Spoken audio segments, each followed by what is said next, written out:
Isang mapagpalang araw po sa ating lahat. Welcome po sa programa ng Iglesia ni Cristo, ang gabay sa mabuting asal. Kumusta ka na, kapatid Davidis? Hello po, Kasani. Mabuting-mabuti naman po ako. At hello po sa ating mga viewers at sana ay muli po kayong makinabang sa gagawin po nating pag-uusap. Sa ngayon ay marami pa ring naka-work from home at stay at home, kapatid na Binis, no? Ano kaya ang nagiging libangan nila ngayon? Ikaw, kapatid na Binis, ano ba ang libangan mo ngayon? Po, Kasani, gumagawa po ako ng keychains, tapos ng scrunchies, tsaka nag-aalaga din po ng aking mga pamangkin. And well po, Kasani, masasabi ko lang din po na may malaking pagkakaiba po talaga noong wala pang pandemya. Ngayon, nalilimitahan tayo sa paglabas-labas, bahagi na rin po ng pag-iingat. Ang malaking oras po ng mga gawain ko po naka-online po. Sa panahon natin ngayon ay naging bahagi na ng new norms sa mga terminong quarantine, isolation, social distancing, and lockdowns. Dahil dyan ay nabago rin ang paraan ng libangan ng mga tao sa kasalukuyan. Opo, bagaman lumuluwag na po ang restrictions dahil sa pagbaba ng COVID cases, subalit sa karanasan natin ay may pagkakataong naghihigpit po ulit, di ba? Dahil sa may pagkakataong tumataas ulit ang COVID cases, patunay lang yan na may banta pa rin ang COVID-19 virus. Kaya ang marami ay nakapag-develop ng mga pagkakaabalahan at libangan sa panahong tayo ay nasa tahanan lang dahil sa pandemya. Dahil sa indulge sila sa online activities. Bago natin tuluyang pag-usapan yan, kapatid na Binis, ay panoorin po muna natin ito. Ang COVID-19 pandemic ay nagdulot ng suliranin sa daigdig sa aspetong pangkalusugan at maging sa ekonomiya. Subalit, kapansin-pansin ang paglago ng video gaming industry. Ayon sa market research na the NPD Group, may $56.9 billion video game sales sa United States. Nasa 27% increase ito kung ikukumpara sa sinundang taon. Habang may 44% increase ang bentahan ng mobile games sa Japan at 20% increase sa European Union. Bago pa man maranasan ng COVID-19 pandemic ay popular na ang iba't ibang video games at marami na ang mga naglalaro nito. Sinasabing nasa 2.5 billion ang video gamers worldwide na ang 912 million dito ay mula sa Asia Pacific. Habang sa Pilipinas ay tinatayang nasa 28.66 million gamers ang mayroon na ang 25% sa mga Filipino gamers ay mga nag-aaral pa. Sa isang survey na ginawa sa United States sa panahon ng pandemya, sa 4,000 respondents ay nasa 55% o mahigit sa kalahati nito ay nagsabing they played more games during the pandemic, habang nasa 90% naman ang nagsabing they continue playing after the country opens up. May iba't ibang dahilan ng mga nakapanayam kung bakit sila ay naglalaro ng video games. Nasa 55% ang nagsasabing ito ay paraan ng stress relief, nagsisilbi rin itong escape and break for children ayon sa 71% ng mga parents respondents. Habang nasa 59% ng parents ang nagsabing ang kanilang mga anak ay naglalaro ng educational games, habang nasa 66% naman ang nagsasabing ang video ay ginawang transition to distance learning ng kanilang mga anak. Habang nasa 74% naman ng mga parents ang nagsasabing sila ay nakikipaglaro ng video games sa kanilang mga anak isang beses sa loob ng isang linggo. Ito ay nasa 55% increase ng 2020. Bagaman ang paglalaro ng video games ay nakatutulong upang malibang isang tao, subalit may panganib itong mauwi sa addiction. Kaya noong 2013 ay isinama sa talaan ng DSM-4 or Diagnostic and Statistical Manual of Mental Disorders ang Internet Use Disorder. Noong Hunyo 2018 ay opisyal nang isinama ng World Health Organization sa 11th revision ng International Classification of Diseases ang gaming disorder. Sa isang study na ginawa ukol sa paglalaro ng video game na nilahukan ng 3,034 na mga bata at teenagers na inilathala ng Medical Journal Pediatrics, lumitaw ang mga sumusunod. Ang kanilang average length of time ng paglalaro ay 20 hours per week. 70% ng 3,034 participants ang nagpakita ng mga senyales na sila ay video game addicted at 4% ang categorized na extreme users na may 50 hours average ang paglalaro per week. Sa ibang mga pag-aaral ng mga dalubhasa ay lumilitaw na mas prone na maging addicted on video gaming ang mga kalalakihan kumpara sa mga kababaihan. At ang mga male video addicts ang nakararami sa kanila ay may edad na at may low self-esteem at hindi gaanong masaya sa buhay kumpara sa mga hindi addicted sa video games. Sila ay may mas mababang marka sa pag-aaral kumpara sa mga hindi addicted sa video games. Ang mga taong may high levels of trait anxiety, aggressive behavior, and neuroticism ay may higher risk sa video game addiction.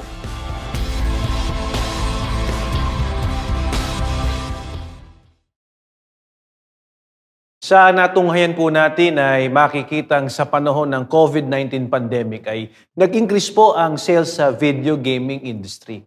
Nangangahulugan pong dumami ang tumatangkilik ng video gaming sa panahon po ng pandemic. Kapansin-pansin din po na mas dumami ang bilang ng mga naglalaro ng online video games at ang naglalaro ay hindi lang nasa panig ng kabataan kundi maging ang mga adult na. At sa napanood natin, kapatid Benis, ay sinasabing may mga magulang na kalaro yung kanilang mga anak. Yan ay dahil na rin sa limitado nga ang paglabas-labas ng tao sa kanilang mga tahanan. Kaya hindi lang work from home and study online ang nangyayari, kundi maging ang kanilang mga libangan ay online din. Wala naman pong masamang maglibang, di ba po, sa pamagitan ng computer online. Sabihin man po na bumababa ang mga alert levels, subalit pinamamalagi pa rin ang mga patakaran about health and safety protocols dahil may banta pa rin ng COVID-19 virus. Subalit marapat lamang po na bantayan ng sino man ang kanyang sarili, sapagkat may panganib po na mahulog sa addiction ng sino man. Kaya may tinatawag na internet addiction and gaming disorder. Kasani, paglilinaw lang po, magkaiba po ba ang computer addiction sa video gaming addiction? Kapag sinabing computer or internet addiction disorder, ginagamit niyang mga terminong yan para i-describe ang variety of impulse control problems. Kasama riyan ang cybersex addiction, cyber relationship addiction, net compulsions, information overload, at computer addiction. Napakarami naman po palang impulse control problems. Pero ang issue na tinatalakay po natin ngayon ay gaming addiction na ayon sa World Health Organization ay gaming disorder. Para po sa mga viewers natin, ano po ba ang gaming disorder? The World Health Organization describes gaming disorder as a pattern of gaming behavior, digital gaming or video gaming, characterized by impaired control over gaming, increasing priority given to gaming over other activities to the extent that gaming takes precedence over other interests and daily activities, and continuation or escalation of gaming despite the occurrence of negative consequences. Ang gaming disorder ayon po sa World Health Organization ay sakit sa paglalaro, na kung saan ay sugapa na po sa paglalaro ang isang tao. Sukdulang mapabayaan na po ang mga mahalagang bagay sa kanyang buhay na magbubunga na po ng negatibong mga bagay sa kanyang buhay at pamumuhay. Mahalaga po kung gayon na yan ay maagapan po, no, Kasani? Kasani, bakit nga po ba may nagiging internet and gaming addicted? Sinasabing ang mga nahuhulog po sa gaming addiction are filling up their psychological needs. It means that their psychological needs drive their motivation to play more that might lead others to become addicted in gaming? Yes, that's correct. And to understand one's motivation, katulad na lang ng bakit may nahuhulog sa gaming addiction, a person's growth might depend on three needs: need for autonomy, competence, and relatedness. Ano po ang mayroon sa needs na yan at may mga nahulog sa gaming addiction? Sa need for autonomy, the person who plays a game is allowed to choose their course of actions. Nagagawa po nila yung mga bagay na gusto nilang gawin. Kaya naiengganyo silang magpatuloy sa paglalaro hanggang sa ang iba ay nagiging addicted na. So, ibig sabihin po ay they are suppressed to do things na gusto nila in the real world. Kaya sa virtual world, ang diversion nila ay through gaming? Yes, and gamers also may have a strong feeling of ownership towards virtual environment. Kaya isa sa indicator ay ang need for autonomy They want to control the environment virtually. So Kasani, ano naman po kaya ang mayroon sa competence? Gamers tend to achieve higher levels of the game they play. Kaya may pagkakataong hindi lang ang nakakalaro nila ang nais nilang talunin, kundi maging yung sarili nilang record or rank sa isang play ay gusto nilang mas mahigitan pa. Lumilitaw po na may pagkakataong sarili nila mismo ay ka-competition na niya dahil sa ang gusto ay mahigitan o ma-break nila yung dati nilang score. Exactly. Habang sa relatedness naman, ay video gamers tend to make connections with other gamers without even judging them.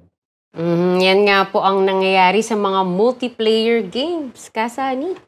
Sa multiplayer games ay marami silang magkakalaro na mga totoong tao, no? Kung saan ang pakiramdam nila ay welcome and appreciated sila. Nakatutulong sila na ma-achieve ang goal ng games. Kaya po pala nahuhumaling ang iba, lalo na ang mga kabataan. Nakakakuha kasi sila ng recognition if ever na sila ay magaling na player.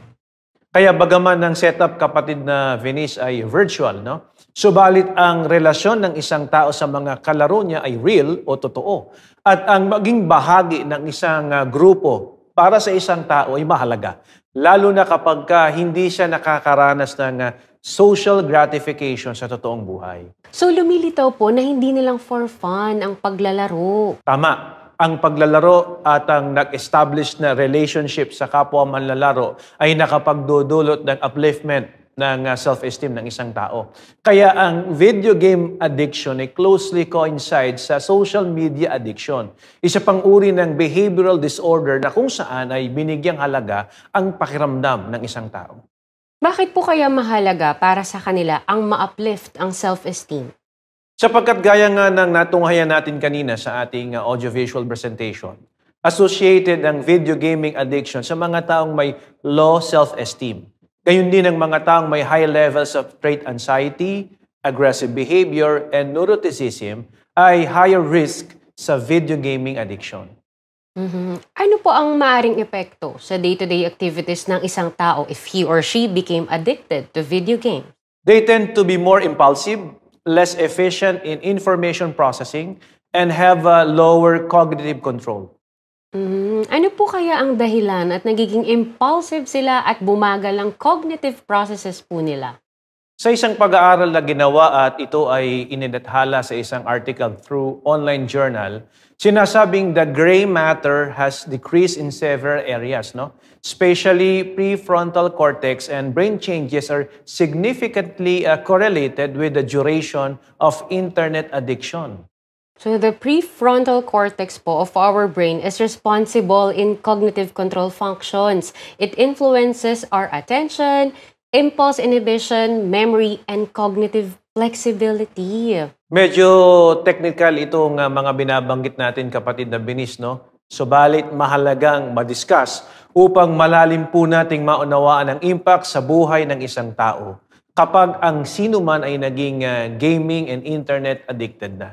Dahil sinasabi po sa mga pag-aaral na the more time spent online, the worse the potential for chronic dysfunction. Ganun po pala. So, maililink po ito sa poor school performance, kaya po job loss, and even marriage breakdowns. At yan ang resulta sa iba pang pag-aaral, kapatid na Binis, na ginawa tungkol sa gaming addiction. Idagdag mo pa riyan ang health issues, no? Marami na tayong nabalitaan na dahil po sa gaming addiction, kung hindi na ospital, ay nauwi ito sa kamatayan ng isang addicted. Napabayaan na ang sarili dahil sa excessive hours na ang play nila. Wala nang kain at tulog, or kung kumakain naman ay sobra na at sedentary behavior na, kaya may inatake sa puso or na-stroke. Isa lang ang ibig sabihin niyan.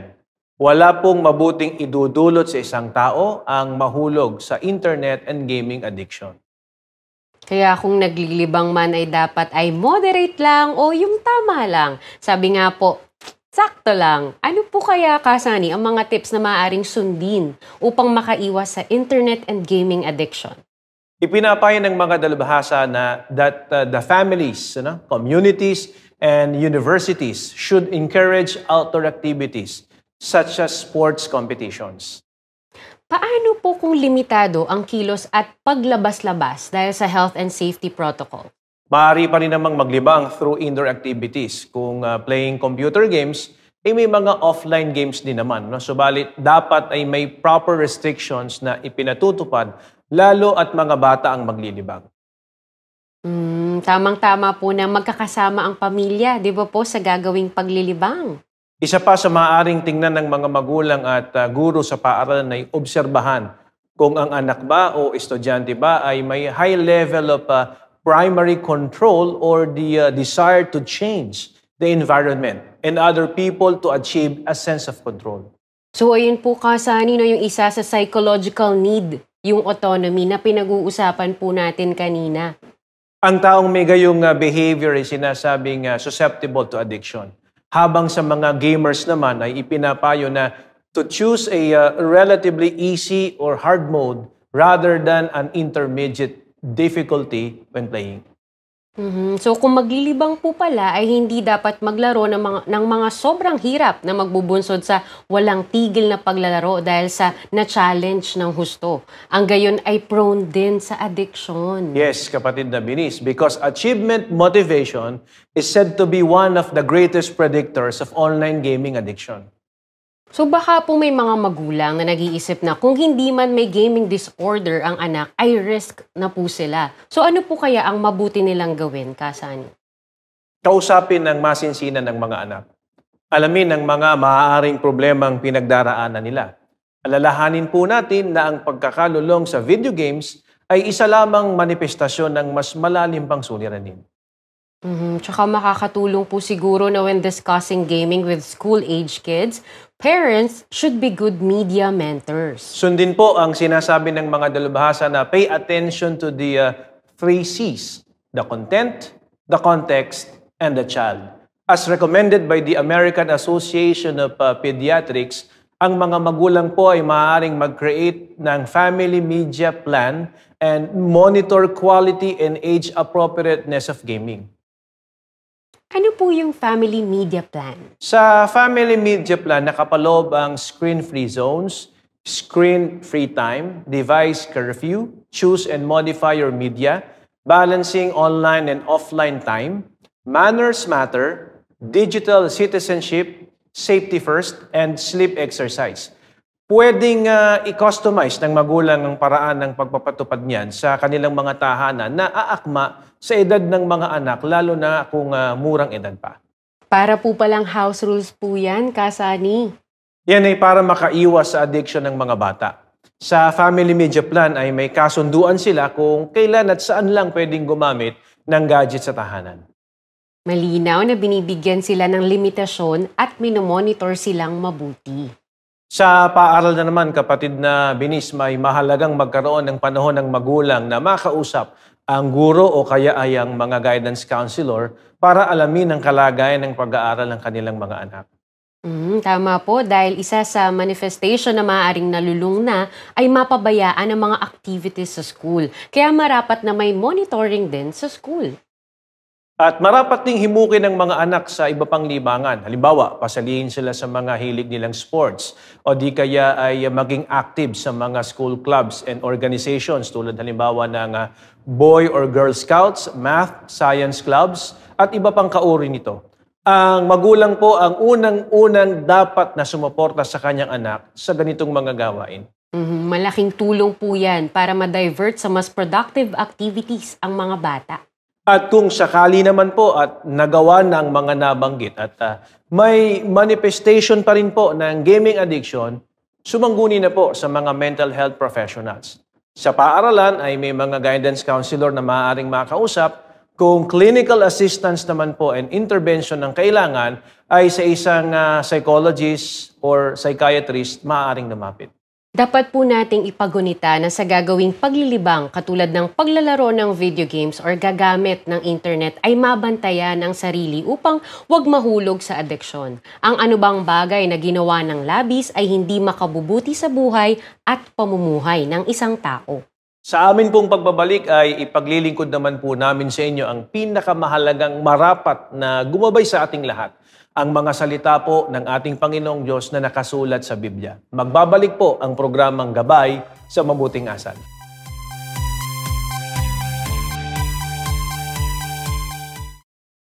Kayo po ay patuloy na sumusubaybay sa Gabay sa Mabuting Asal. Sa pinag-usapan po natin kanina ay maliwanag po na ang video gaming addiction ay pumipinsala sa kalusugang pisikal at mental ng isang tao at nakaaapekto po sa kanyang pamumuhay sa araw-araw. Dapat po nating magunita na lalo na ng mga kabataang sumusubaybay sa amin ngayon na hindi po masama ang maglaro ng video games. At ito nga po ay isa sa mga popular na libangan sa mundo ngayon. Subalit ang Biblia po ay may itinuturo tungkol sa paggamit ng mga bagay ng mundong ito. Kasama riyan ang paglalaro ng video games. Sa unang Korinto sa 7:31 ay ganito ang nakasaad. Ang mga nagsisigamit ng mga bagay ng mundong ito ay hindi dapat magumon sa mga iyon.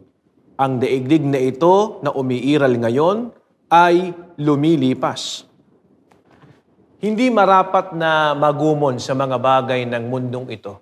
Katulad na lamang po ng paglalaro ng video games. Mga kabataang nakatunghay sa amin ngayon, maging malinaw sa inyo kung hanggang kailan lang kayo dapat na maglaro. Mahalagang may limitasyon kayo sa paglalaro para huwag mahulog sa addiction. Ang gaming addiction ay sumisira ng sistema ng katawan, pati na ng pamumuhay. Nanganganib po na mapinsala pati ang inyong kinabukasan. Kasama po sa mga dapat na mag-ingat ay ang mga may edad na. Dapat nating maunawa na wala pong pinipiling edad ang internet and gaming addiction. Kapag ka po ang nagumon ay pamilyado na, makasisira po ito sa inyong mga responsibilidad. Pati ang pamilya ay apektado kapag ka naging video gaming addicted na.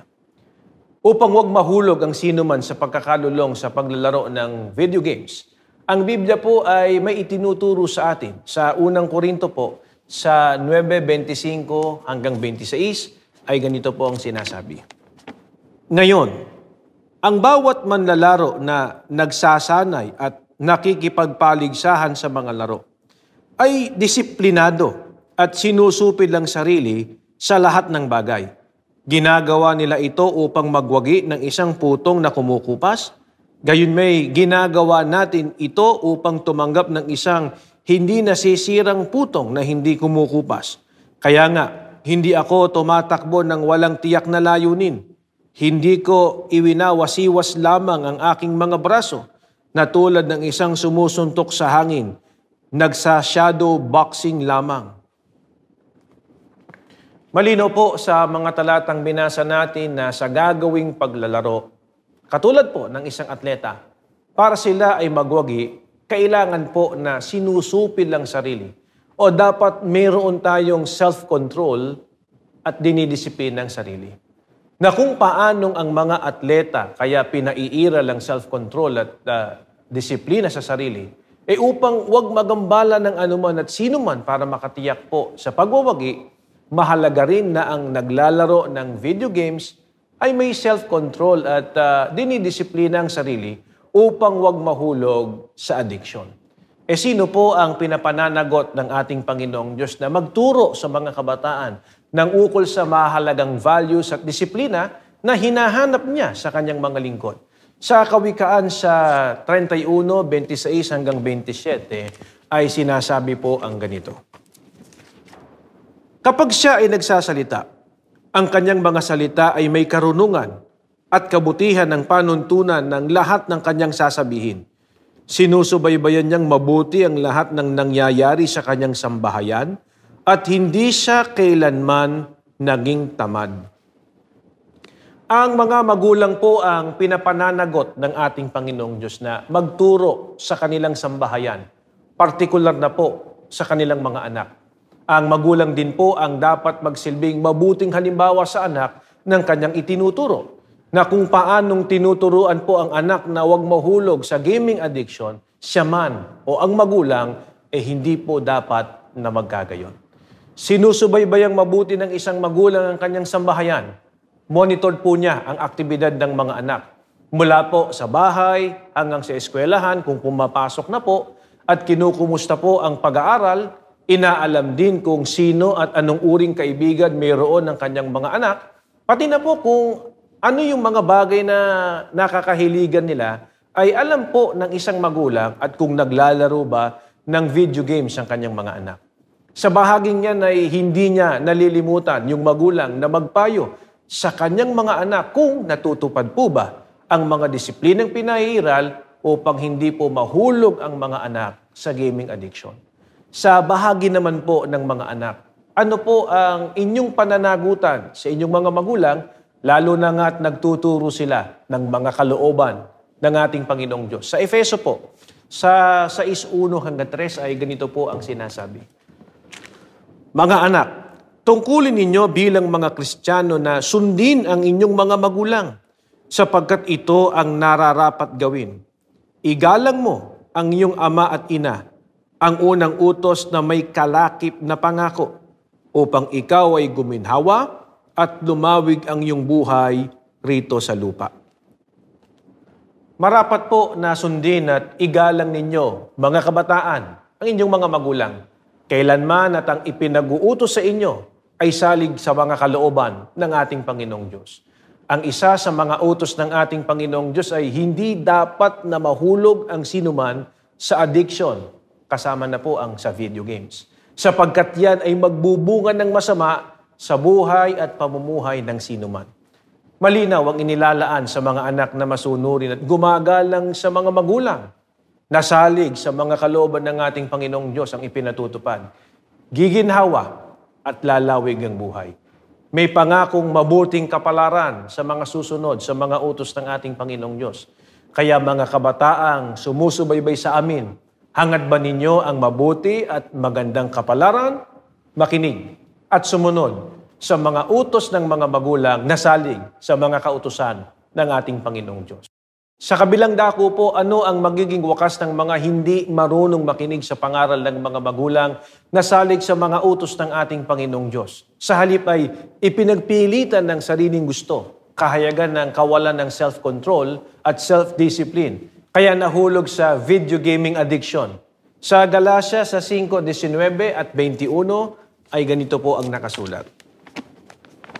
Hayag kung anong uri ng buhay ang ibubunga kapag ipinagpipilitan mong gawin ang gusto mo sa lahat ng pagkakataon.